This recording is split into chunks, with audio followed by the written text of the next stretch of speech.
Vermont.org. The Brady Farkas Show is produced and funded by WDEV and the Radio Vermont Group. We welcome listener feedback. Email your comments to WDEV@radiovermont.com.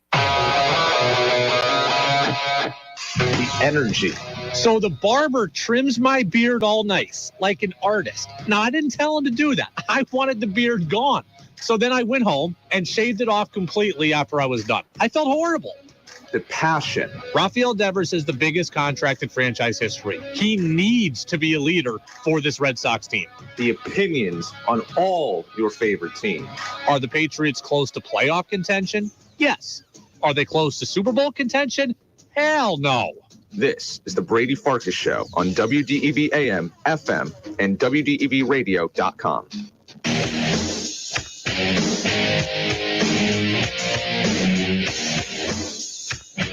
What's up, everybody? Happy Monday here on the Brady Farkas Show on WDEV AM and FM and WDEVradio.com. Full show tonight, all 90 minutes.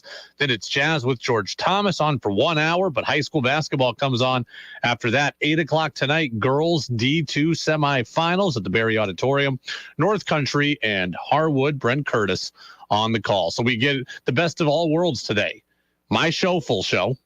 Jazz with George Thomas on at least for 1 hour, and then high school basketball with Brent Curtis. Again, the best of all worlds today. And we've got plenty to get to in that full 90 minutes. I do have some thoughts on the local high school sports scene. We will talk live with UVM women's basketball coach Alisa Kresge. Her team wrapped up an incredible regular season, 14 consecutive wins, 14-2 inside league play. They finished off Bryant. They got the number 1 seed in the conference tournament. And I also had to eat some crow this weekend. And I got to own up to it and tell you the story of what went down. We'll do that over the course of the next 90 minutes as well. You can get in on the Napa Morrisville, Napa Waterbury text line, 802-585-3026, your locally owned Napa stores in Waterbury and Morrisville. You can also watch the show live on Facebook Live, YouTube Live, and my Twitter account. 5, 4, 3, 2, 1. And here we go.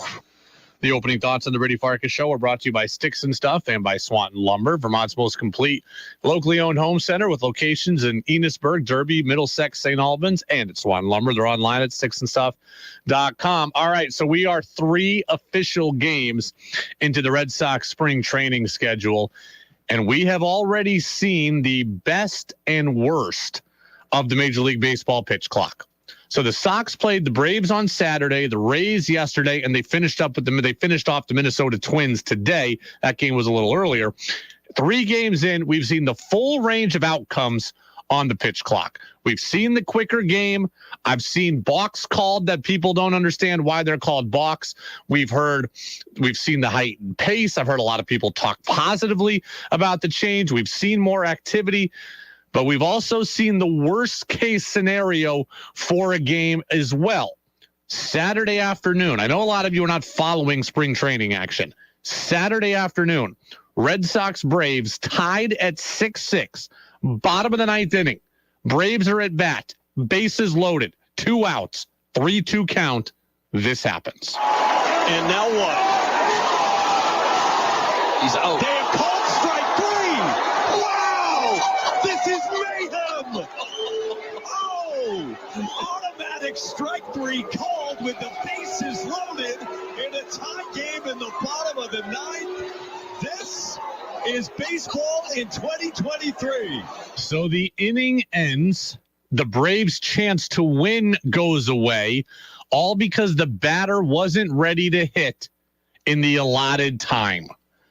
And now this means absolutely nothing because it's February, but it will mean absolutely everything if this happens in April or in August or in September for a battle against playoff hopefuls. Okay, we've seen everything now. This is what I warned you was going to happen. This is what I told you was going to happen. You are going to see scenarios like that. Bases loaded, 2 outs, full count, 3-2 count, chance to win the game on the line, and something like that is going to happen because of these new rules. Now, I like a lot of the new rules. I do.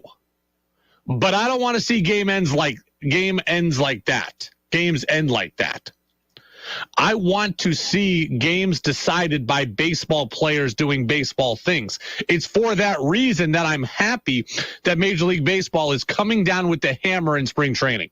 I don't care how many spring games end like that. I don't want to see regular season games end like that. So I'm happy these rules are being enforced.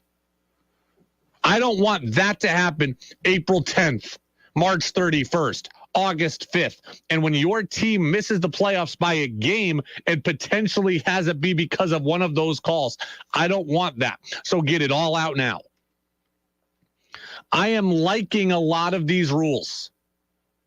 I don't want to see it affect the regular season. Affect the spring all you want, but that was wild. I don't want to see that come regular season time.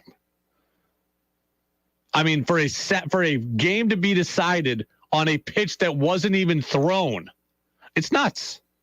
And I don't want to see it affect things in the regular season. It is the Brady Farkas Show on WDEV, AM and FM, and WDEVradio.com. Kind of a couple of texts coming in early here. Scott over in Benson, he says, Brady, do you like the pitch clock? That was sent kind of a few minutes ago before I said that I'm generally liking things. I'm generally liking all the new rules. And I know I can get used to the pitch clock. But I have to say this. I can get used to the pitch clock. And I think I'm realizing my issue was never really with the pitch clock. My issue all along was about how this information was all presented to us. Does that make sense? I railed on the pitch clock for a long time.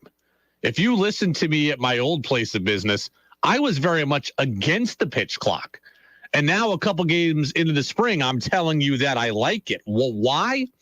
Because I don't like the packaging around what we were told forever. Like if you go back several years, we were told that the pitch clock was going to improve the time of the game, the length of game. I hated that.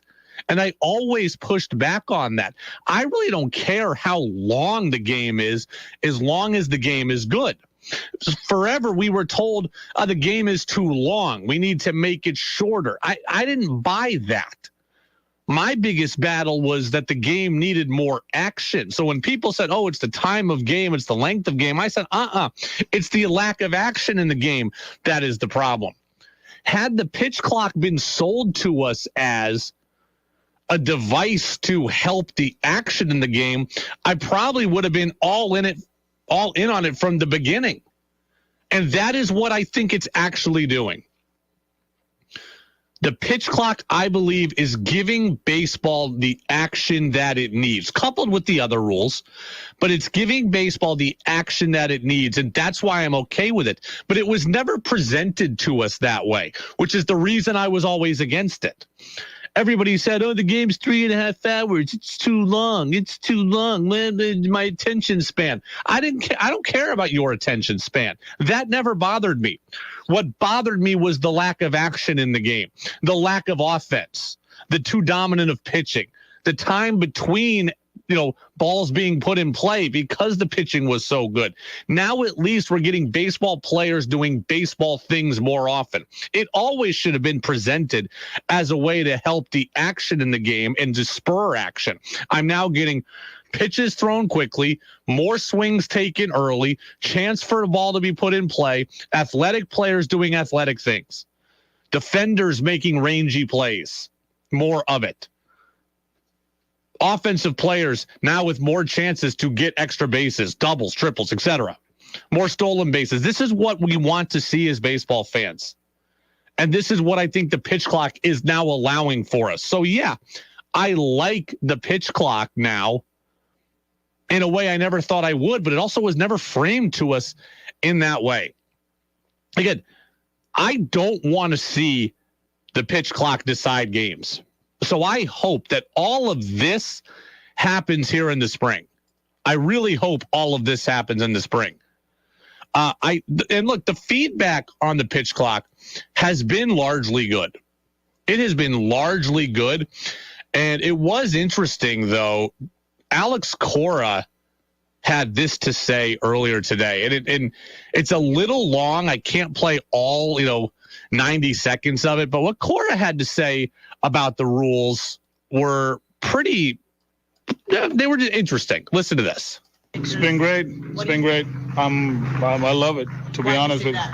Why I say that? Because I want to be home sooner rather than later. Yeah. And I think it's a better product for the fan base, for the fans. I can tell you from experience right now with my kids. They're playing soccer, they're playing baseball, they're doing gymnastics. And in order is 1A, 1B, 3. And it's baseball. And they love it. They like it, but they take ground balls, and then you go in the back of the line, and it takes forever. I hate to say it because, I want them to love the game. They love it, whatever, but I would love them to play it. But this is where we at, and there's sports out there that, they're more fun because there's not dead time, When they go to a soccer practice, it's nonstop. When they go to gymnastics, imagine jumping around all over the place and doing all that stuff. And then when you go to baseball practice, it's hitting, it's fielding. There's a lot of that time. And all right, so that was Alex Cora saying he loved the new rules and then providing anecdotal evidence about how his kids like baseball, but they like sports also that have more action. Now, I'll say this. I think there's some truth to what Alex Cora is saying, but I also think there's some stuff I don't entirely agree with. All right, let's kind of just go step by step here. Baseball having more action, which I have just outlined will happen. Baseball having more action will make the game more watchable and more digestible for young people. That I believe is true, right? 8-year-old can watch more of a game with his family before he has to go to bed, right? Game starts at 7 o'clock. 8-year-old has to go to bed at 9. He can now get through 7 innings instead of 4 innings, right? And the game has more stuff happening, and that kid is engaged in it longer. So kids, I do believe, with the quicker game and a more action-packed game, can watch more baseball and can see more baseball being played. And if they see that, then they will be more inclined to want to play baseball. I believe that is true. If they enjoy watching the game, they will want to do the activity. So I think in that respect, Alex Cora is right. These new rules create more action, which makes the game more watchable and more likable for young people. I believe that's true. A more watchable product helps. But here's where I disagree with Cora. The game being more watchable or the game being played at a faster pace at the major league level, that doesn't mean that Alex Cora's kids won't be bored at baseball practice, right? The game can be really fun at the major league level. That doesn't necessarily translate to your kid's youth league. Okay, baseball at the youth level is slow. It is a lot of standing around. It's not basketball or hockey or soccer or lacrosse that are kind of just, we're all going to run around or skate around ants to a gumball style. That's why those sports are so fun for kids. It's constant movement. Baseball is not like that, especially at the youth level. So just because the game gets better at the major league level doesn't mean that your kids' practice is going to be more fun. Then I would challenge youth coaches to make baseball practice more fun. Cora talks about his kids having a ground ball back of the line. Find a way to make your practice more fun then, right? Like I would put that on the coaches. So Major League Baseball getting better to watch will help kids like the sport. But if the sport is not fun for them in practice, a lot of that is probably what their coaches are or are not doing. And like it works the other way too. I don't think soccer is all that great to watch, right? In my mind, soccer is boring to watch. But I think playing soccer would be far more fun, right? You're constantly moving. I don't think lacrosse is all that fun to watch. Lacrosse playing would be fun. Constant movement. There's a physicality. There's an athleticism to it that doesn't always translate on your television or your computer screen. So a sport that's great to watch doesn't necessarily mean that it's going to be fun for your kid to play.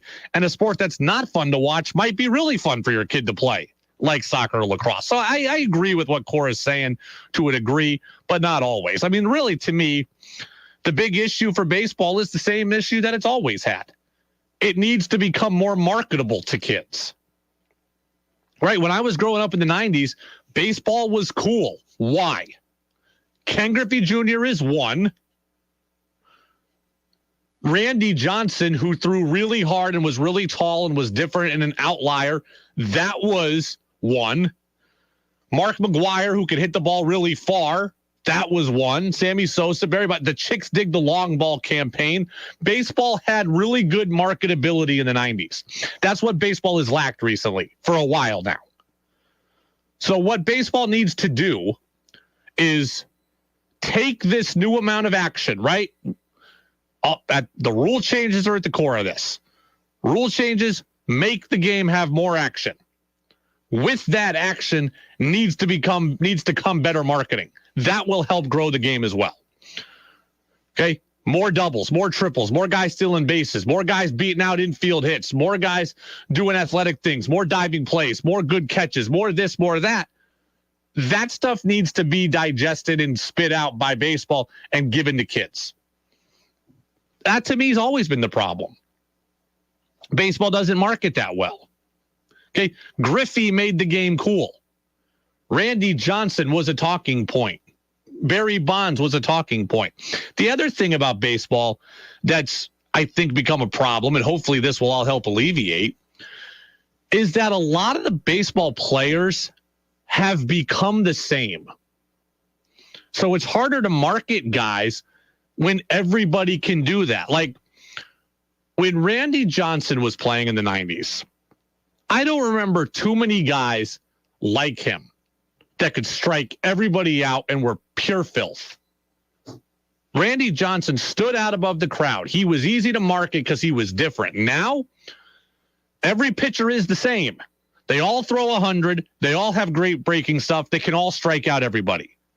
Harder to find a Randy Johnson when everybody can do that. Mark McGwire and Sammy Sosa, pre-steroids, were easy to market. They could hit the ball really far. Not everybody could. Now everybody hits the ball far. Everybody homers. It's not as fun to market the home run because everybody can do it. Baseball needs to hope that these new rules and this more action will create guys that can do different things and can be marketable to kids.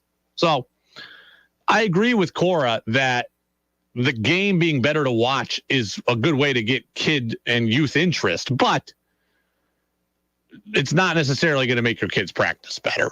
A bunch of texts coming in, 802-585-3026. Joe says the new rules are a joke. The way the Braves and Red Sox game ended was a joke.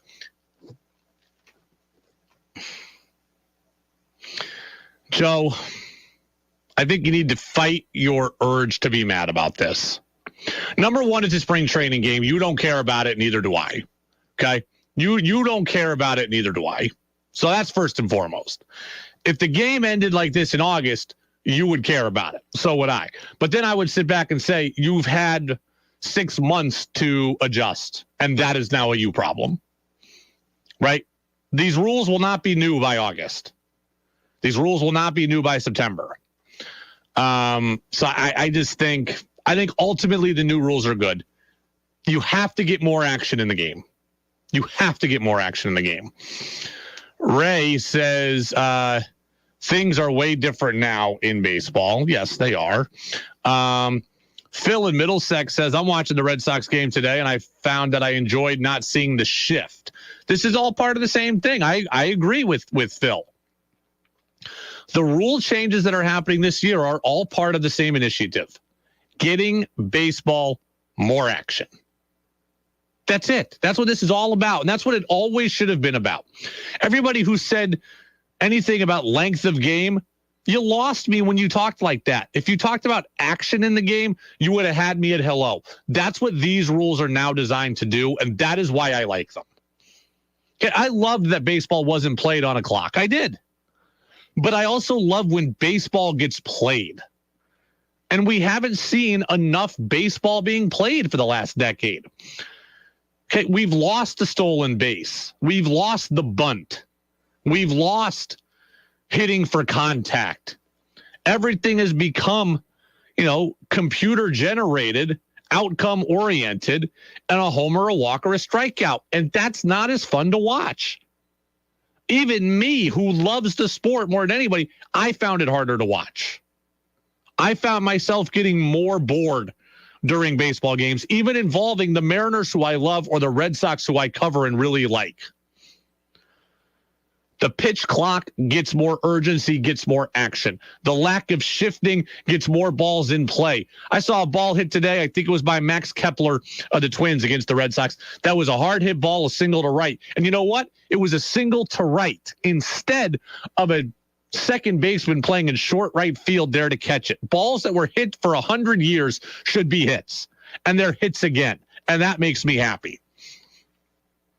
And Joe on the text line and other people out there might be purists. And don't change my sport. I love the game too. I consider myself to be a purist for a long time. But you know what? The NBA regulates where you can stand defensively. You can't play zone really in the NBA because there's defensive 3 seconds. You can't do anything defensively in the NFL practically. Hockey changes where you can stand and where you can play defense. I'm okay with baseball having a regulation on where you can stand as well. Now, I don't want baseball to turn into everything being 14-13 because that's what we've got the equivalent of in the NBA. I wish the NBA would allow you to do more things on defense. Okay? I don't enjoy 176 to 175 in the NBA. I don't enjoy every night being 130 to 127. The NBA, I think, needs to find a balance between the 91-88 of the 90s and 140 to 137 of today. The NBA, I think, needs to bring defense back a little bit. Baseball, I don't think, is going to have that problem. The pitching is still so good. We will get plenty of 1-0 games under this scenario, but we might also get some 8-7 games, which we haven't had a lot of. So the new rules are all designed about getting action. And it should have always been about action. The pace of play stuff or the time of game stuff always bothered me. And another reason why it always bothered me was I don't care how long the game is if the game is good. And neither do you. And you know that's true. NFL games are 3.5 hours. You don't care, right? You don't care. If the game is good, you don't care. College football, if the game is good, you don't care how long it is. Tennis match, some of the best tennis matches ever, 5 hours long. But when the match is awesome, you don't care. Some of you will post up and watch golf all Sunday, 10 hours, and you'll tell me it's the best thing ever. So how long something is not an issue. It's how entertaining that thing is. And baseball hasn't been entertaining enough for a while, and these rules are now designed to help it get more entertaining, and therefore I'm okay with it. All right, 802-585-3026. Lou over in Waterbury. Brady, you mentioned on Friday you were watching the Mariners game and you noticed the big pitch clock and you said you found it kind of disruptive. I didn't notice a clock at all today in the Red Sox game. What is going on? That is an interesting point, and it's a good one. On Friday, I did watch the Mariners' first spring training game, and they were playing the Padres. And I did come on the air and tell you that the clock at that ballpark was extremely big. It was extremely visible, and I found myself watching the clock as much or more than watching the game. But I did say it was disruptive. Well, today I'm watching the Red Sox, and it's at JetBlue, and the clock wasn't at all in our sight lines. And then I watched the White Sox game for a little bit today, and I watched the Cubs game for a little bit today, and I couldn't see the pitch clocks there either. So clearly, every spring training site is different. That's first and foremost. Every spring training site is different. What we have to find out is what exactly are these clocks going to look like in major league stadiums. Now, I saw Jeff Passan tweet out earlier that the plan is for these clocks to not be visible on our television broadcasts. That would be a huge win for the consumer. Because that Mariners-Padres game, the clock was present, and it was massive, and it was distracting. If Passan says the clock is not going to be visible from the center field camera that we see on television, I'm all for it. Let the players see it. Let the batters see it. I don't need to see it. That would be a great win for us. What I will then find interesting is how do broadcast teams handle it on their own? Because I told you, I flipped around a bunch of different games today. The White Sox broadcast for spring training had the pitch clock on their scoreboard. The Cubs had the pitch clock on their scoreboard, kind of like the shot clock in basketball, kind of like the play clock in football. The Cubs had it smaller like the shot clock. The White Sox had it bigger looking like the play clock. The Red Sox didn't put it at all on the scoreboard. If you watched the Red Sox game today, you would have had no idea they were playing with these rules. The clock wasn't visible behind home plate. The clock wasn't visible in the scoreboard either. So when we have Tom Caron on Wednesday, I'm going to ask him what NESN's plans are. Are they going to show the pitch clock in the broadcast? I'd like to see it, but I'd like it to be small like the shot clock. I don't need to see it like I saw it in that Mariners game, though. All right, a couple more texts. Wow, you guys are Red Sox happy today. I haven't even taken a commercial break like I was supposed to. 802-585-3026. Zach says, Brady, how about the random balk that was called today? I don't think I get this new rule. Yeah, this is probably the rule I think that's going to cause the most issue. And this is the rule that I get, but I do think will be the hardest for people to understand. This is called the disengagement rule. And follow me here for a second. A pitcher is only allowed to disengage from the rubber twice in an at-bat. So the throwing over to a base, that's a disengagement. Stepping off the mound because you've got a bug in your eye, or stepping off the mound because you're uncomfortable, stepping off the mound because you're about to run out of time, stepping off the mound because you've messed up the sign. All of that counts as a disengagement. So you only get 2 disengagements per at-bat. Then, if you disengage a third time, you have to pick the guy off. So let's play a scenario here. Guy throws over twice. Well, now the batter knows the guy has disengaged twice, and the runner takes a giant lead. The pitcher can throw over that third time, and if he gets him out, then he's good. But if he's safe, that would technically be his third disengagement, and the guy would be a balk. So that's what happened today. Red Sox pitcher was a lefty. He threw over to first. That's one disengagement. Second disengagement, he just stepped off the rubber. And then the third disengagement, I think he stepped off the rubber again because he messed up the sign, and that was a balk. If you're going to disengage that third time, you got to pick him off or else it's a balk, and that's what happened. And that is going to be tough for pitchers to break. Right? That's going to be tough for pitchers to break. Because I've always been a guy who would step off the rubber. Hey, repeat the sign. Hey, my pitch comm's not working. Hey, this, that, or the other. It's going to be tougher. All right, one more text. This one's from Zach this one's from Max in Burlington. He goes, Brady, aside from the pitch clock, what do you think are the biggest storylines for the first couple of days of Red Sox spring training? Well, Jarren Duran's playing really well. He had a homer and a double today and is playing good defense in center field. I don't know if he's going to make this team, but he's got a chance to make this team. I mean, you look at the Red Sox now, their 4 outfielders pretend to be Yoshida, Verdugo, Duvall, and Rob Refsnyder.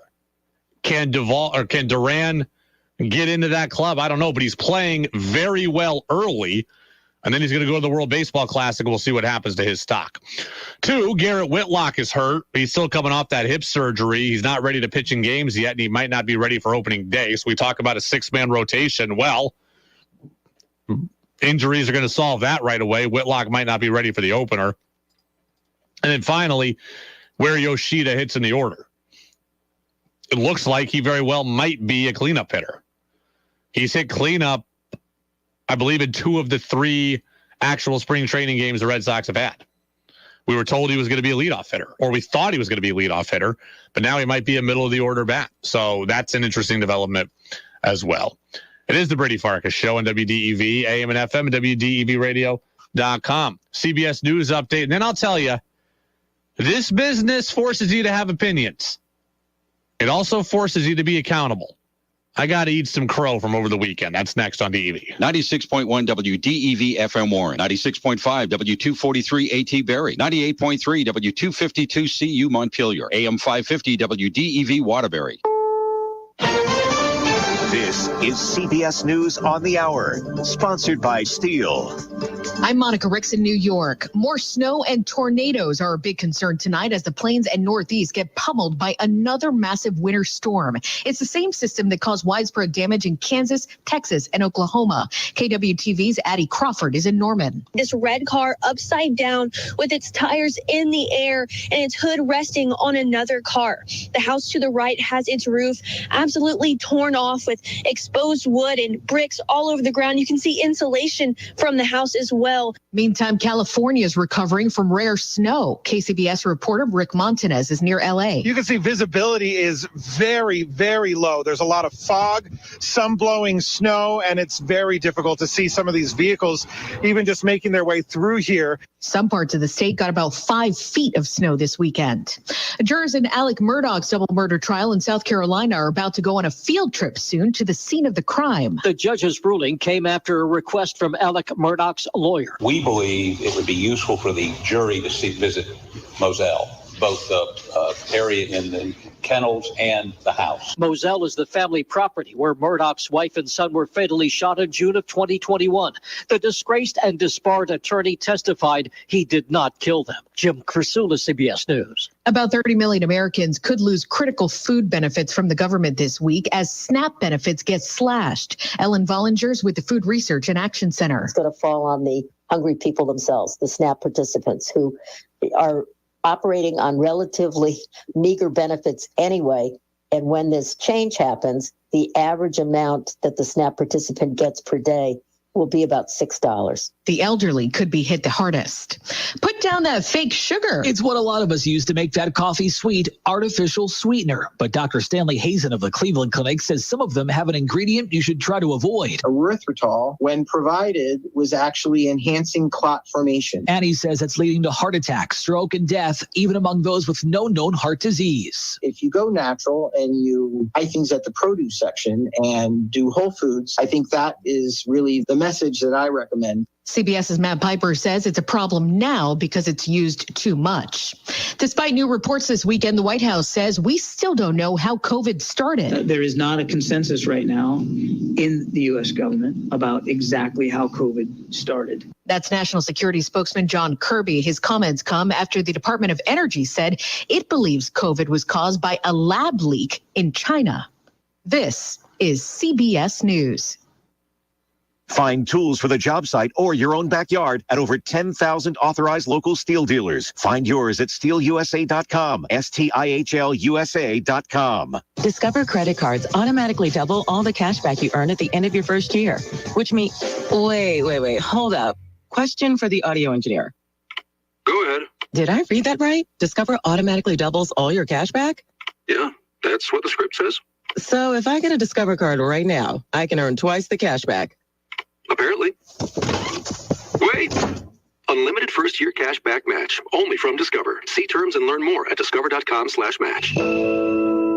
You wash your hands, you brush your teeth, but how do you clean your nose? With Navage. Navage uses powered suction to pull saline in one nostril, around the back of the nose, and out the other nostril, flushing out allergens, mucus, and germs. And it's why cleaning your nose, the body's air filter, is the next evolution in daily personal hygiene. Navage helps you breathe better, sleep deeper, and snore less. But the biggest payoff is improved health. At Walmart, Walgreens, CVS, Rite Aid, Target, and online. Navage, N-A-V-A-G-E. Clean nose, healthy life. The James Bond novels are getting a bit of a makeover now in Britain. CBS's Vicky Barker has details from London. To coincide with the 70th anniversary in April of the publication of Casino Royale, all of Ian Fleming's Bond novels are being republished in a special anniversary edition, but with racist references to black people rewritten or edited out completely. Disparaging references to other ethnicities and to homosexuality will remain, as will depictions of, quote, blithering women incapable of doing, quote, a man's work. A disclaimer accompanying the books will essentially say times and attitudes were different back then. Vicky Barker, CBS News, London. Twitter laid off another 200 employees over the weekend. That's about 10% of the tech company's workforce. Since Elon Musk took over Twitter last year, thousands have been let go. Now, less than 2,000 are reportedly left. Monica Ricks, CBS News. What do you? Make your opinion heard by texting onto the Brady Farkas Show at 802-585-3026. Now it's back to the Brady Farkas Show on WDEV AM, FM, and WDEVradio.com.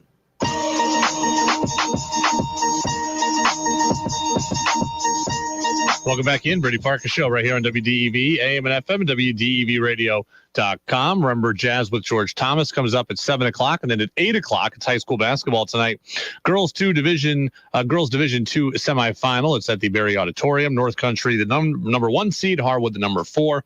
Our coverage at 8. The tip-off with Brent Curtis on the call is 8:15. At about 6:30 today, we're going to have Alisa Kresge on. She's the head coach of the UVM women's basketball team. The Catamounts, the number 1 seed in the upcoming America East Conference tournament. I had to eat some crow this weekend, and it's time to own up to it. Here's what happened. So the UVM men's basketball team beat Bryant over the weekend, right? And Nick Fiorillo played in that game. Nick Fiorillo has not played since November. Has not played since the Thanksgiving tournament in the Bahamas. So it's been about 3 months. Nick Fiorillo came off the bench. Nick Fiorillo had 6 points in 11 minutes of action. And Fiorillo played well. He was 2 of 6 from the floor, but he had a stretch where I think he scored 6 points in about 3 minutes. Like, he was a big part of a stretch where UVM played well and ends up, they have a harder time winning that game without his contribution. So Nick Fiorillo played 11 minutes, scored 6 points in a game. UVM, it didn't really matter. They'd already wrapped up the number 1 seed, but you're against their rivals. They're on the road. It was a tough matchup. Fiorillo came into the game and played well. Anyways, when the game was over, I got a notification on Twitter, and it said, Nick Fiorillo has liked your tweet. I said, oh, okay, that's interesting. Guys will sometimes like my tweets. And I went back and looked, what is the tweet that Nick Fiorillo liked? And it was a tweet that I had put out on February 14th, right? So someone said on social media, Nick Fiorillo is healthy enough and he's going to be able to play again this season. And I said, this is good news, but don't expect him to factor into anything for this team down the stretch. Could he get into a game? Maybe. But this team is looking to win the league and get back to the NCAA tournament. It's not the time to play guys who haven't had any run in 3 months. So that's what I said. Fiorillo was cleared, was getting healthier. I said, that's great, but don't expect him to do anything.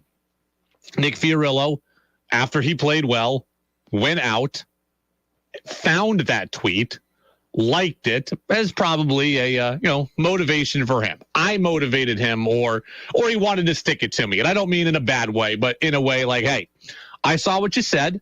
I saw you thought that I wasn't going to do anything. I'm here to tell you that I can and that I did.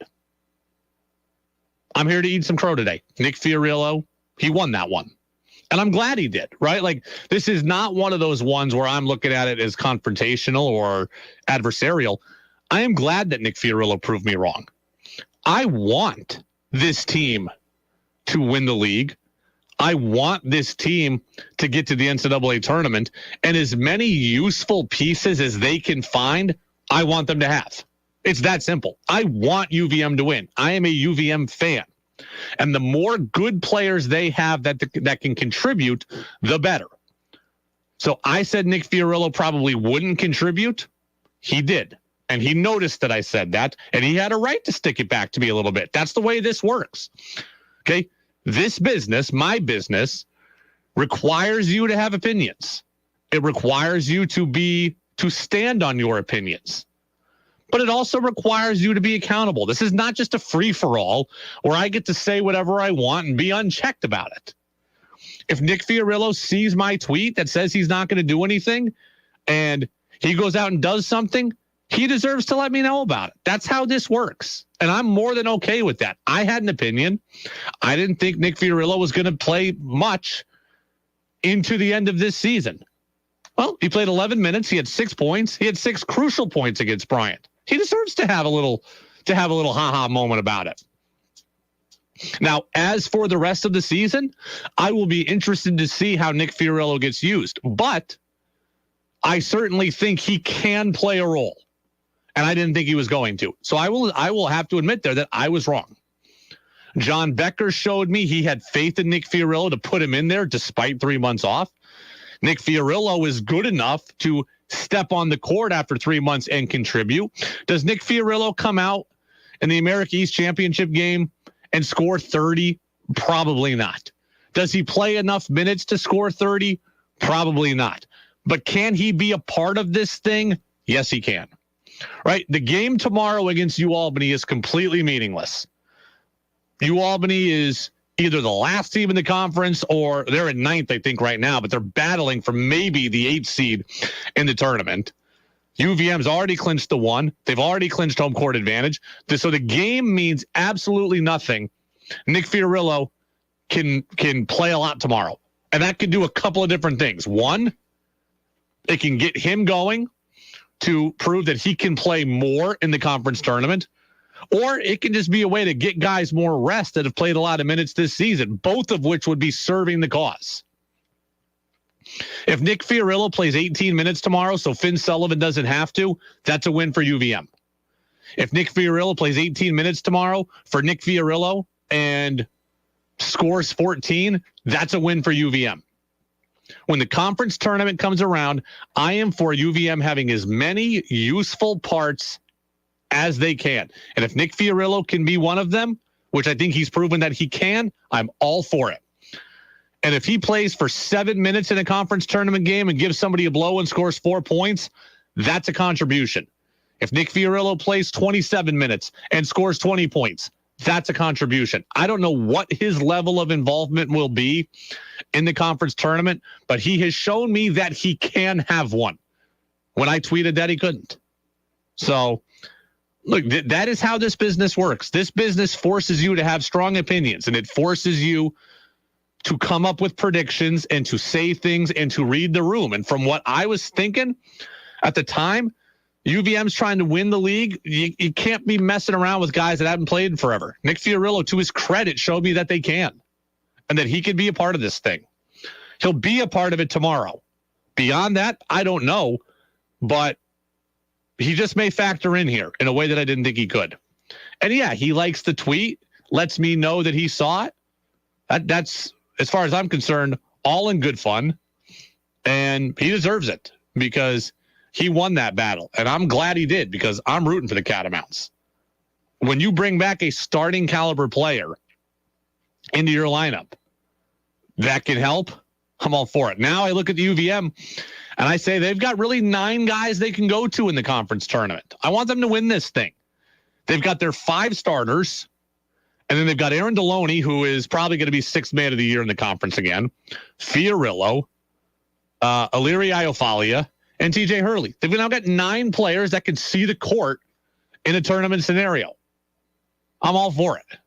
802-585-3026, Napa Morrisville, Napa Waterbury text line. As for the game itself, UVM won 70-66 in that one. The Cats are 19-10. They're 13-2 in the league. Bryant is 17-11, 8-7 in the conference. Shout out to Matt Veretto in this win. Dylan Penn maneuvers his way forward for Deloney. He attacks to Veretto. Right wing 3 on the way. He drills it again. Matt Veretto has 15. Veretto finished the day with a team-high 20 points. He was awesome. And Matt Veretto has been a revelation for this team. 20 points, 4 rebounds, 4 of 6 from 3, 7 of 12 from the floor. I mean, what's not to love here? This is a great story. And if UVM makes the tournament, this will be a story that gets told on CBS on Selection Sunday. This is a great story, but it's so much more than that, right? We had Veretto on last week, I think, or maybe it was 2 weeks ago, and I told him that. Like, this is a great story, but it's much more than that. Matt Veretto didn't play basketball for 3 years, has been at 3 different schools. He did not play college basketball for 3 years, and here he is contributing to a team that very well might make the NCAA tournament, leading a team in scoring in a game against what was supposed to be your biggest preseason rival. And the Cats would be nowhere without Veretto. Right? There's a lot of guys contributing, right? They'd be nowhere without Robin Duncan. They'd be nowhere without Dylan Penn. They'd be nowhere without Finn Sullivan. They'd be nowhere without Veretto, too. 20 points. This guy didn't play basketball for 3 years, and here he is leading your team in scoring. And I look at Veretto right now for the last couple of games, like he's had double figures 1, 2, 3, 4, 5, 6, 7, 8, 9 times in conference play. Right? The UVM has played 15 conference games. Matt Veretto has had double figures in 9 of them. Consistent, unexpected. This isn't just a great story. This is a very good player for this team, and they needed him because Dylan Penn had 11 against Bryant, and Penn had 11, and Finn Sullivan didn't play as much. He only had 8 points. So the usual suspects didn't do the heavy lifting. Matt Veretto did, and that was great to see. I didn't watch any of the game. I listened to the entire game. I had to do a lot of traveling this weekend. I was in the car all weekend long. So I listened to the whole thing. Veretto was clutch. And his ability to hit the three has been clutch all year. 4 of 6. I look at him for the year. He is 41% from three. For a team that couldn't shoot most of the early season, Veretto's been a guy that can hit some shots. And he has been really, really good. By the way, on Bryant, I don't really like gloating about, college kid struggles, but I will say this. For everybody who told me how great Bryant was, and for everyone who said they were going to come in and dominate the conference, they're 8-7 in the league. They are absolutely dangerous. They could come out in the conference final and they could beat UVM. That is true. They have enough offense and a couple of really good players. They could beat UVM. But for everybody who told me they were going to run away with this thing, that hasn't happened. 8-7 inside league play. 8-7. And I mean, you look at, they've lost 3 of their last 4. They had gaudy preseason numbers, but when you're beating up on D3 Thomas College and playing against Maine Fort Kent on your schedule, I'm a little less impressed. And, I didn't think they were going to be 8-7. I didn't think they were going to be that mediocre in league play. I thought they're going to be really good, but they're not as good as I thought they were going to be. And they're not as good as a lot of you thought they were going to be as well. All right. Let me see here. By the way, your quick check of the America East standings look like this. UVM is locked into the 1 seed. UMass Lowell is locked into the 2 seed.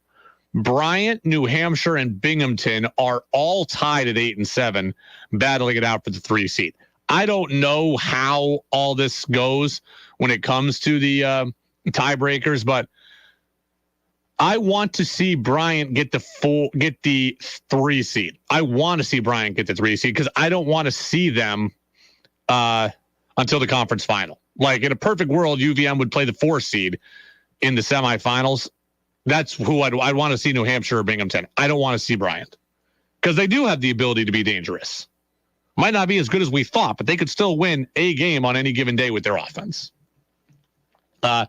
We will talk with UVM women's coach Alisa Kresge here in a little while. A little bit of breaking news out of the Major League Baseball front. Nothing that involves the Red Sox, but Tyler Glasnow, one of the Rays' top starters, obviously a divisional rival with the Red Sox, sustained an oblique injury during a BP session today. MRI coming tomorrow, but seems certain to miss time. That's not good news. I feel bad when guys get hurt. If you're a Red Sox fan, though, looking for things about, how things affect your team, well, that's one of the Rays' top pitchers coming back fully healthy from Tommy John surgery, now set to, I'm sure, not be ready for opening day because, you don't get a chance to get the ramp up going. He probably won't be ready in time for the season. So Red Sox might be able to steal a couple of things early here if the Rays come out of the gates slow. All right, I do want to get to who's saying what, though. Let's do that here. Again, UVM women's basketball coach Alisa Kresge in about 10 minutes. I do have time, though, to get to this. Whoa. What did he say? What is he doing? He's stealing money. What the hell is he doing? He should have gotten his surgery. They were out of it in August. Why didn't they get the surgery done in August? They could have played beginning of the year. Preach it. That's a joke with him. They really said that? Every damn thing is politics and race, and I'm losing my mind over it. It's time for Who's Saying What on the Brady Farkas Show on WDEV AM, FM, and WDEVradio.com. All right, who's saying what here on DEV? I want to take you back to Saturday night. So the Celtics had a come-from-behind victory. I was watching a lot of that game. My travels were over by the time that game was going on. Celtics beat the Sixers. Good come-from-behind victory. After the game, Jaylen Brown talked about the Philly crowd. I started talking to one of the fans because it got a little bit excessive, where it got a little disrespectful, and stuff like that. Even before the game, it was entering the arena. It was people saying, I hope you tear your ACL. And it's just, I understand people care and they love, the team that they cheer for, but I think it gets a little excessive at times. These people are jokes. These people are jokes. And Philly fans have the rep of being great fans, and they're harsh and they booed Santa Claus, but that makes them tough. I have no time for people like this. I have no time for people like this in my life, and I have no time for people like this in sports. And it's not just Philly. It happens here. It happens there. It happens everywhere. There's people like that in Boston and fans in New England as well. I have no time for you. If you are a person who goes to a game and wishes injury upon a player, you are a scumbag, and I don't want to associate with you. It is that simple. And I don't care if you're at a Red Sox game or a Bruins game, a Celtics game, or Patriots game, or you're in Philly, or you're in New York, or any of these other places that are deemed to have great but tough crowds. You are not a great fan if you're wishing injury upon somebody. If you are a fan that sent, Chaim Bloom said he's gotten death threats from Red Sox fans. If you do that, you are not a great fan. You are a chump and you are a loser. I went to a game in Jacksonville a couple of years ago, Seahawks Jaguars, right? Jess and I went together. Quentin Jefferson of the Seahawks, defensive lineman, got ejected from the game for something that happened on the field. As he's running off the field, got beer thrown on him by a fan. If you do that kind of stuff, you are a clown.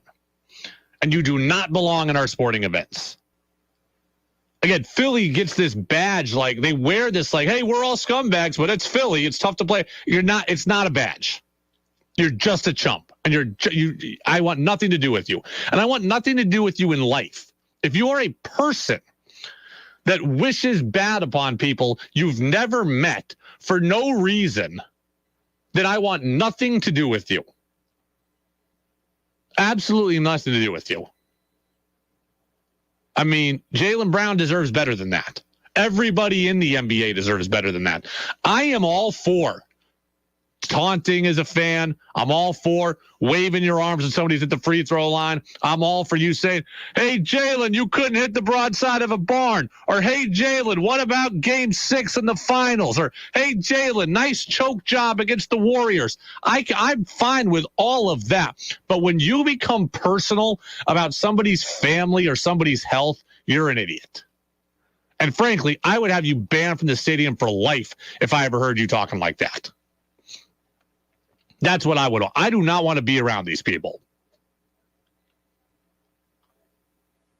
I mean, Jaylen Brown shouldn't have had to deal with that. The Celtics shouldn't have had to deal with that. Pro athletes shouldn't have to deal with that. They are there to play a game they love. They are there to provide entertainment to us. And our job should be to enjoy that entertainment, support them, and then say the appropriate things when the time calls for it. Right? I get it. It's not all going to be kittens and sunshine. You know what? Boo the other team. Boo the other team. You want to tell a guy that he went 0 for 10 in the NBA Finals, Game 7? Go ahead and do that too. You want to tell a guy that he couldn't hit water if he fell out of a boat? Go do that too. I don't care. But do not be somebody that wishes somebody to tear their ACL. I see that stuff on Twitter every day. I see that stuff on social media. I see that apparently that stuff's being said in the building. No interest in being around you. You're not a great fan. You are just a jerk. It's the Brady Farkas Show on WDEV, AM and FM and WDEVradio.com. There also is one other interesting thing I just want to get to quickly. We've talked a lot this year about Jason Tatum's workload in the regular season for the Celtics, and he had another big workload on Saturday night, hitting that game-winning 3 against Philly. Well, Joe Mazzulla, his head coach, was talking about the idea of Tatum maybe playing less as the season goes on. Like I said, it just goes back to whatever the game needs, and obviously understanding there will be times for rest. But I think what we have to shift our focus towards is the guy loves to play basketball, and he really takes care of himself physically, mentally, and emotionally, and takes pride in being a professional. And so there are moments, to where rest is important. But I appreciate the fact, really him, Jalen, Smart, all our guys, when they're healthy, they love to play. And so I think I like to focus on that aspect more than anything else. It's really interesting. On one hand, the league is being criticized for having load management, for guys not playing enough. On the other hand, Jason Tatum's playing every game, and the Celtics are being criticized for running him into the ground. Which way do people want it? Like, what is the happy medium here? Because I see LeBron sit out. I see Kyrie sit out. I see Damian Lillard sit out. I see people sit out, and they are crushed for being soft. Back in my day, this never would have happened. My NBA, they didn't sit. Tatum's playing every game, and we're wondering, when's he going to start sitting? Why are they not playing? Why are they playing him so much? Man, they're running this guy into the ground. What do you people want? Do you want an NBA where the stars take off 30 games a year and then are fresh for the playoffs? Or do you want an NBA where the star plays every game and has a chance at wearing down in the playoffs? Which one do you want? Because you can't have it both ways. If you're mad at Kyrie and if you're mad at Lillard and you're mad at LeBron, then don't be mad at Tatum for playing all the time. And if you're mad at Tatum for playing all the time, then don't be mad at them for taking time off. I've told you from the start, I do think there is a happy medium there. I believe that load management should be okay. I just don't believe it should be as excessive as it is. If Jason Tatum played 70 games and sat out 12 for load management, I'd be fine. Right? If a Major League Baseball equivalent is 140 of 162, I'm fine with that. If Jason Tatum wants to play 72 and sit 10, I'm good with that. But don't get on the guy who plays every game and then tell me the rest of the guys who don't play every game are the problem. Like, you can't have it both ways. If you want Tatum to sit, be okay with everybody else sitting. If you want those guys to play, then be okay with Tatum playing. I just think there should be a happy medium where a guy, where stars can sit out 10 to 12 games a year without being crushed for it. But don't be sitting out 30. It's the Brady Farkas Show on WDEV, AM and FM, and WDEVradio.com. The UVM women's basketball team has the #1 seed in the America East Conference tournament. They got it by virtue of beating Bryant on Saturday and got a little help as well from the University of Maine.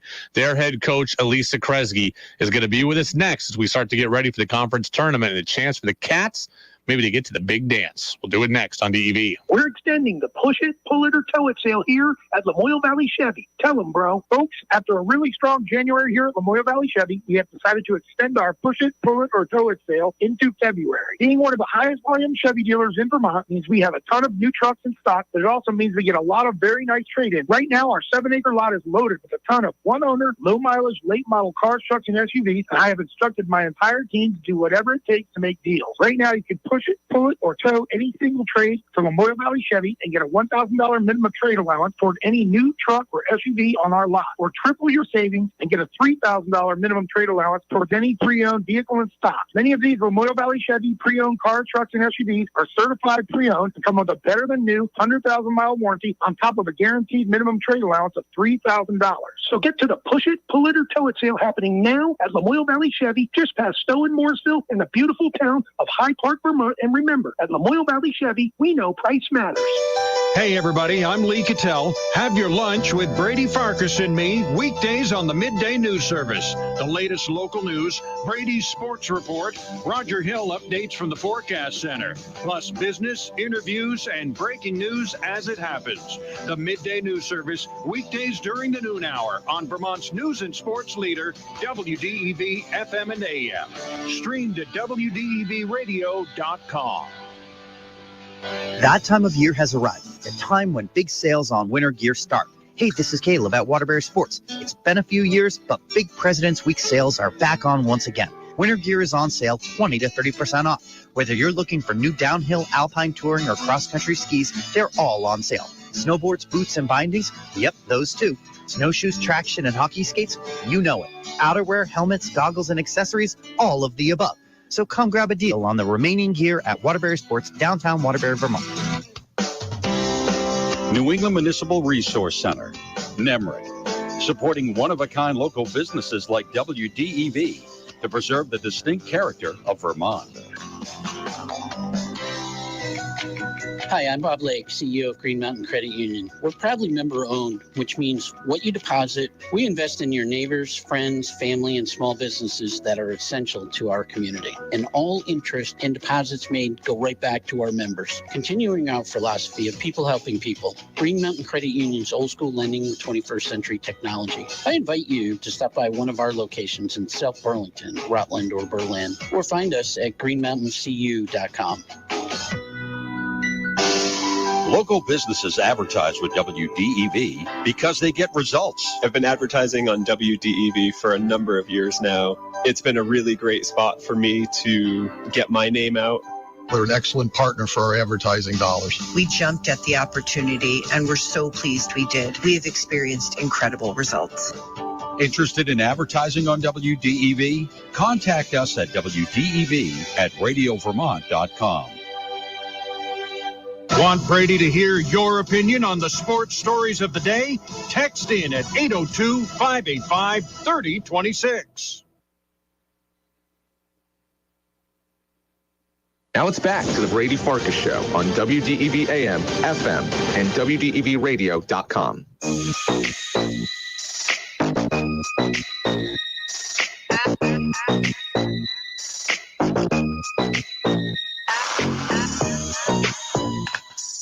Welcome back in, Brady Farkas Show, right here on WDEV, AM and FM, WDEVradio.com. Alisa Kresge going to be with us momentarily here. Got an interesting phone call a few minutes ago in that commercial break. And I bring this up not to disparage the caller. I just bring this up because I thought it was an interesting call, right?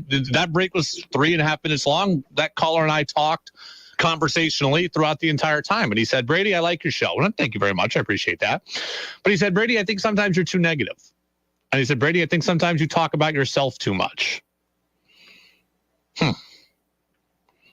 Well, one, do I think I'm too negative? I can be negative, right? All of sports media can be negative. That's true. Can I be too negative? Well, the Patriots went 8-9. I don't know, how positive are we going to be about an 8-9 Patriots team? Now, the Patriots had good moments, and when they had good moments, we talked about them. Marcus Jones was excellent this year. The defense was excellent at times. Matt Judon was excellent. So for as frustrating as they were, and overall they're a negative tone, there were positives, and I feel like we addressed them properly.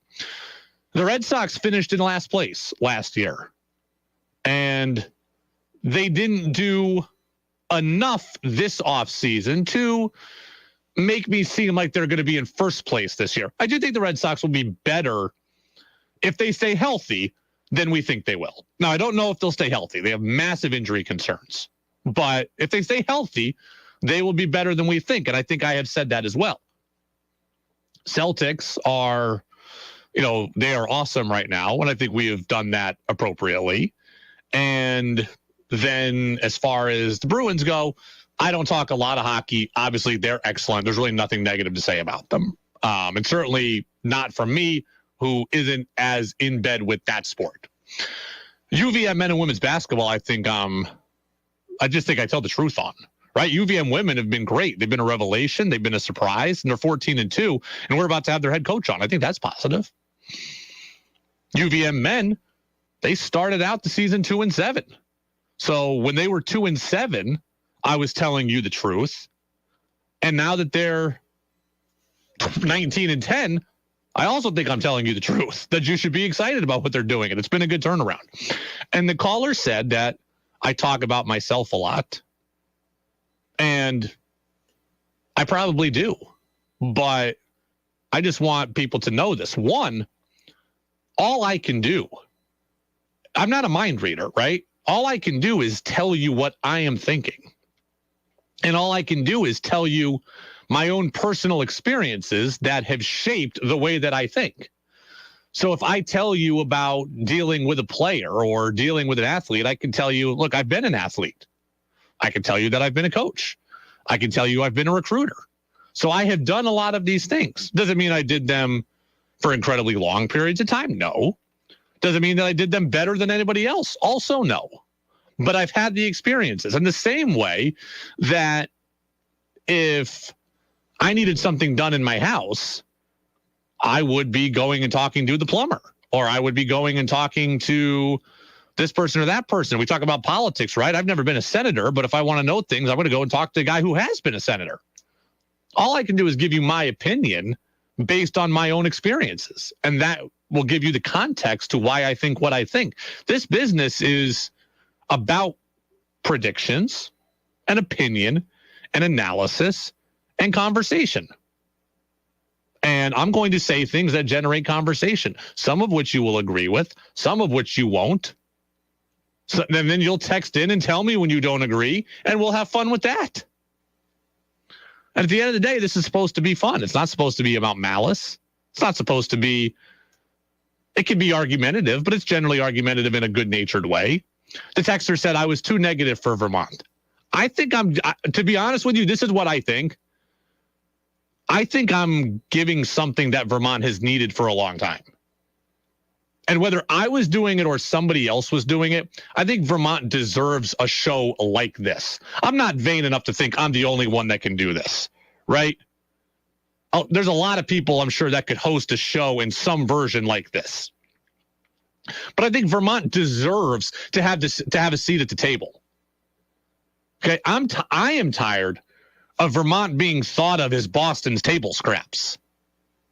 Right? That's what I'm tired of. Oh, Vermont is just, it's in New England and everything is like Boston proper. Vermont deserves its own conversation. And that's what I've been trying to do. And that's what I've wanted. I'm not trying to be the New Yorker who comes to town, the Flatlander who comes to town and pisses everybody off.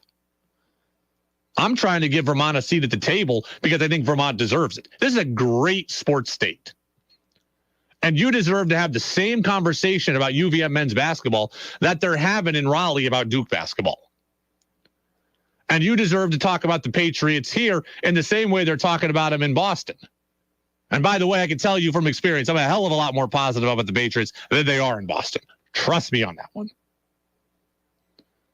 And let's also just call a spade a spade. I don't have a producer who has a microphone who can talk to me.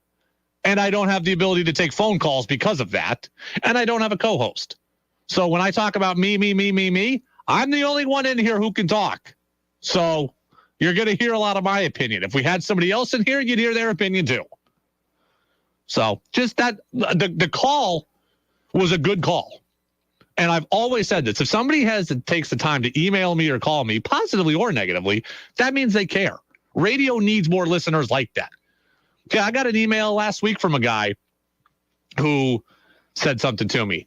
It was a long email. He took the time to do it. Probably took him 20 minutes to write that email. I responded to it. I'm not going to blow you off or be mad about it. A lot of people every day tell me they love the show. That guy calls in and has a couple complaints. He's allowed. And now I'm bringing them up, and we're doing it productive. Trust me. Everybody in this business has somewhat of an ego. That's just a fact. I'm not that vain about this thing. So someone else could do this job, I'm sure. But this state deserves the conversation. It's the Brady Farkas Show on WDEV, AM and FM, and WDEVradio.com. A couple other texters here on DEV. Not all of them about this topic. I actually missed a couple. Kyle in South Burlington says, Kyle says, those Philly fans are not real fans. They're cowards. A real fan wants to beat their rival when their rival is 100% healthy. I agree with that, too. Kyle also says, I want an NBA where the best players are healthy come playoff time. So he's okay with load management. And that's fine. I just want fans in general to be consistent, right? I just want fans to be consistent. If fans are mad at everybody else for sitting, well, then don't be mad at Tatum for playing. Unnamed texter. Brady, your show is fine the way it is. Don't change anything. Be yourself. Well, thank you. Texter says, Brady, spot on. Well, thank you very much. I appreciate that. Again, the caller was smart, was assertive, was nice, was pleasant, wasn't bad. It just, it was interesting. For someone who doesn't always get to talk to a co-host, it was nice to have a conversation there in the commercial break. Somebody else who deserves to have a conversation about them right now, that's the UVM women's basketball team. The Catamounts are rolling 14-2 inside conference play, right? Winners of the America East Championship regular season. Catamounts beat Bryant by 23 on Saturday. They have earned the number 1 seed in the upcoming conference tournament. That game is going to be Wednesday night when they play Bryant again. The head coach of the Catamounts is Alisa Kresge. She's with us now. Alisa, thank you for being with us. How are you? I'm good. How are you doing? I'm doing well as well. I got to say, I'm a little disappointed. Wednesday's game is 5 o'clock. Now I can't go to it. Is that a typical start time for these first round games, or is it solely to accommodate the fact that UVM women's hockey is also playing Wednesday? Yeah, it's an exciting time for women's hockey in our program. So we kind of had to balance that out. So we got shifted a little bit earlier and they're a little bit later. So it's a good problem to have, actually. It is a good problem for the university for sure. And I heard Jim Plumer, the head coach of the women's hockey team, talking about your program a couple of days ago. Exciting time for women's athletics in Catamount country in general. Absolutely. It's been incredible. A lot of success across the athletic department and on the women's side over last year and this year. And it definitely is rubbing off on everybody, and there's excitement, which is really fun to be around and part of. I've said this for years now, and I don't know if you felt this as an athlete, but one of the things that has impressed me about UVM is that there does seem to be a lot of cross-sport support. And I've said it a bunch of times. I was a college baseball player, and one of my biggest regrets was that I didn't engage in that stuff. In fact, I found myself rooting against the other teams on campus a lot so our team could get more attention. And that doesn't seem to be happening at UVM. There does seem to be a lot of support. It does seem like a healthy time for the athletic department. Yeah, I think that's really, that's the culture here in Vermont and on campus is everybody wants the best for each other and they're rooting each other on, which is really a lot of fun. Obviously seeing what our men are doing, ice hockey's doing, obviously lacrosse is last year, soccer's this year, it's really just fun culture to be around. And it's even better when you're doing it with everybody on the same page. So it's special. And fortunately, that's the only way I've experienced it. So I'm glad to be part of this. I've been in this business long enough now to know how this following question is going to go. I'm going to ask you to reflect on a season in which you finished 14-2 and have done a lot of growth. You're going to say, I'll worry about it when the season's over. It's been nice, but we still got more things in front of us. That's how this goes, right? No time to reflect yet. Absolutely. That's not my job. The players are supposed to be enjoying it. I'm supposed to do everything I can to do the worrying and make sure they're ready. You yourself played in conference tournaments, played in NCAA tournaments. Do you draw on any of your own personal experience and stories and relay things to this team that's going through this particular scenario for the first time? Yeah, I look back and think I was really naive. And I kind of hope our players are that way. Like, I just, we played basketball, we had fun, we played hard. Like, I wasn't worried about anything. And I think part of it was there wasn't so much social media out there. So I didn't hear about everything all the time. I didn't have to be perfect. Like, we made mistakes, but everybody just was talking about it. So a little bit of, I hope our players are naive and just sticking to what they do best and showing up and doing their job. And then I think of like, oh man, the coaches took a lot on, and I didn't realize that as a player, and credit to them to, kind of shelter us from a lot of that noise. So I'm reflecting on what the coaches did and how they set us up for success and trying to stimulate that in some ways, and hope that our players just remember it's basketball and have a lot of fun with it. You don't get this back. So make the most of each opportunity, each possession, each game. I might be naive in this, but I think the kind of prevailing narrative out there about teams in this spot in general is they haven't been the 1 seed before. That's going to come with pressure and they might be nervous. But then I'm thinking to myself, you've won 14 games in a row. You've been playing in this kind of pressure-filled environment all season long. You start out 0-2 in the league, and that's pressure. Then you go on a long winning streak, and that's pressure. Then you go into the final day of the regular season with a chance to clinch it, and that's pressure. So I don't think the pressure is going to get to your team. Am I naive, or am I right in this, you think? I hope you're right. But to your point, I do think this team early on, I thought the pressure got the best of us and worrying about stuff that was out of our control, or worrying about an outcome that was 15 games down the road. So I hope that we've learned from that. We're doing a lot of extra stuff off the court to help ourselves. There is a mind game part of it, and that comes with the pressure as well. So I hope you're right. I hope we've learned a little bit in our experience. And you're right. There has been pressure all year long in this group, and they're managing it really impressively. And we got to keep doing what we're doing best and keeping our head down and not worrying about things that we can't worry about. It has nothing to do with us. UVM women's basketball coach Alisa Kresge with us here on the Brady Farkas Show. Her team top seed in the conference tournament Wednesday night, Patrick Gym, 5:00 against Bryant, a team they just played and just beat this past weekend. I was watching the game. I think it was 2 games ago. I think it was UMass Lowell, if I'm remembering correctly. And I was just really impressed with how good a passing team you have, right? Passing out of double teams, recognizing where the double's coming from, high, low, inside out, just really good fundamental basketball out of your team. Well, I appreciate you say that. I always think we can be better. I'm always trying to get after them to understand the game a little bit better and have that feel. But I agree. We do share the ball really well. And I think what it comes down to is they trust each other, and they really are a close-knit group. So they have that instinct of where each other's going to be. So I do think we share the ball well, and it's been impressive. And as coach, we always want to be a little bit better. So there's those things we can get better at. And you're starting to get really good depth contributions as well, right? We talked last year as your team was ascending, and the question was, you rely heavily on your starters. How do you get other people involved? And your team's still led by its starters, but you are starting to get, I think in that UMass Lowell game, it was 9 points from Paula Gonzalez and 3 of 3 from 3. You're starting to get some of that, and you want that headed towards the tournament.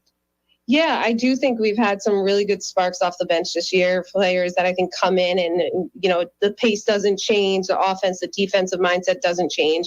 And I think that's been really important. That's been important for Kat at the point to get her breathers. Anna, she's battling on both sides, Delaney.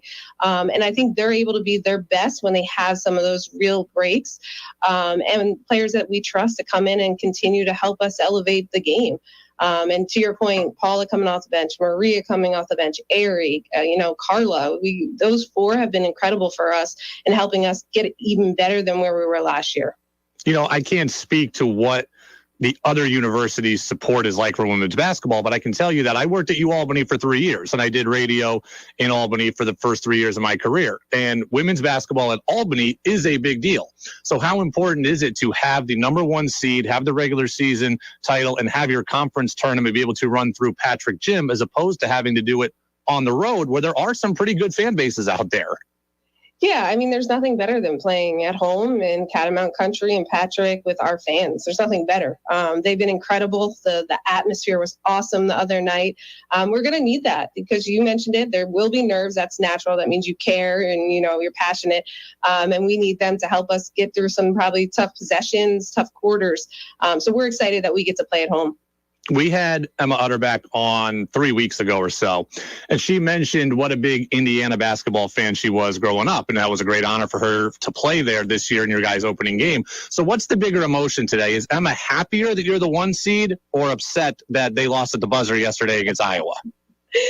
Oh, that's a great question. You know what? She's worked so hard about, trying to get this program where it's at that I think she's taken on the Vermont being the number 1 seed is the way to go today. I am curious though, like I've always kind of wondered that kids grow up fans of programs.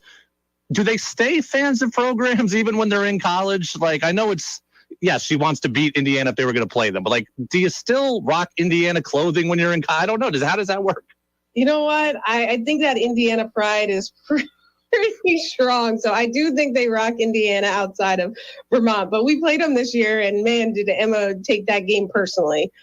Yeah, and that was I was listening to Caitlin Clark earlier today. She was on the Dan Patrick Show talking what a shot she hit. Women's basketball in general is always well played, but here towards the end of the season with a bigger magnifying glass on the sport, in general, pretty good stuff here towards conference tournament time. Man, it's exciting. It's really fun to watch. As a coach, as a fan, it's been awesome. And those shots, like, just bringing more excitement around the game. What more could you ask for? Well, a lot more. I'm asking for a conference title out of UVM. That's what I'm asking for. So, but we got to go one step at a time in Coach Speak. So Wednesday night against Bryant, that's going to be a 5:00 tip-off at Patrick Gym, and Alisa Kresge with us here on the Brady Farkas Show on WDEV, AM and FM, and WDEVradio.com. I feel like I started a little bit of a firestorm a couple of weeks ago. I don't know if this has gotten back to you, but it's gotten around the other local media outlets. I asked Emma, if you were playing 2-on-2 in a mixed tournament with the men's team, who would your teammate be? And she said either Aaron Deloney or Finn Sullivan. Then I had Matt Veretto on, and he picked Catherine Gilwee. So I don't know if the teams are talking about this amongst themselves, but I feel like I started a bit of a social media firestorm. It was the best question I've ever asked. I was actually thinking, man, I'm glad nobody asked me that. Like, well, I paired them all up, and I don't have my list in front of me anymore, but I think Finn Sullivan and Emma Utterback would be a good team. And the reason why it's a good question is because you're not picking who you think the, quote, best player is. You're picking who plays well off of you. So it gives people to think about. But I think an Emma Utterback, Finn Sullivan team would be pretty formidable in a mixed 2-on-2 tournament. Talk about competitors, man. I would love to be on the other side of those two. Question now we'll ask you, which assistant coach do you want to run with in a 2-on-2? Which men's assistant coach do you want to run with in a 2-on-2 tournament? Well, I'm going to have to go with Schneider. I was a passer. He's a shooter. I think we can balance each other out. That would have been the logical pairing for me as well. So, Coach, congratulations on a great regular season. Hopefully, we know there's at least one more game to play. Hopefully, at least 3 or 4 more beyond that. So, it's been a fun ride so far, and we're looking forward to seeing what happens on Wednesday night. Oh, appreciate it. Thanks for all the support. Absolutely. The UVM women's basketball team, if you are not on board, get on board now. Really. I mean, this is a great story in a lot of different ways, right? 14 wins in a row is a great story. No matter what, you win 14 games in a row, that's a great story. You get the number 1 seed in the conference tournament for the first time in, 20 years? I think 20 years? It's a number 1 seed for Vermont women's basketball. They beat Bryant for a final of 64-41 and make it 14 straight victories in America East play. All right, that clip didn't have it, but nonetheless, maybe it's not 20 years, but no, it's a long time. Cats haven't been in the tournament in more than a decade. So this is a great run, and it's also just a great run of perseverance. Look at what UVM women's basketball has been through. They haven't been particularly good for a long time. Then 2020, they start to turn it around. They're playing pretty well. And then the season, they opt out because of COVID. It was too difficult for them, too difficult to navigate. So they opt out. And part of their growth gets cut. And then last year they come back and they get 20 wins again for the first time in forever. And they get to the conference semifinals, I think. And now this year, you start out 0-2, real adversity, and you come back and you're in the conference tournament as the number 1 seed. You got it on your home floor. It is a great story. And I really do think that UVM is not going to feel pressure in this. Again, the America East Women's Conference is very, very good. It is deeper than the men's. Well, I don't know that it's deeper. It's more of an anybody can win kind kind of thing, right? UVM could win, Albany can win, Maine can win. All three of them are really good. So I can't promise you that UVM is going to win it. But I don't think they're going to feel pressure. 0-2 is pressure. 14 straight is pressure. Playing for the top seed on the last day of the regular season, that's pressure. I don't think they're going to feel pressure. They may play poorly. They may lose. Another team like Albany may beat them. That can happen. But I don't think it's going to be because they're just too nervous. They've dealt with pressure all year. They are a fun team. They are a good story, and you should get involved. I really wish I could go to the game on Wednesday. I can't because it's at 5 o'clock. I may sneak over to the UVM women's hockey game at 7:30 after our show. But I really wish I could go to this game, and I can't. I just heard from Ty in Canada, who I haven't heard from on the text line since June of 2021, but he's one of my longest running texters. Ty, I don't know where the hell you've been, but I'm happy you're back, because Ty in Canada is always one of the more fun texters out there. It's been 2 years since I heard from him, a year and a half since I heard from him. Welcome back, Ty over in Canada. I am off tomorrow, had this planned for a while, so Lee Cattell is going to be in for me tomorrow. We'll see how that goes. Lee's great, so have some fun with him. I'll be back at it on Wednesday, though. High school basketball comes up at 8 o'clock today. It's North Country and Harwood, sandwiched between me and that. Jazz with George Thomas next here on DEV. Why should you buy your next new or pre-owned vehicle at Cody Chevrolet Cadillac? Select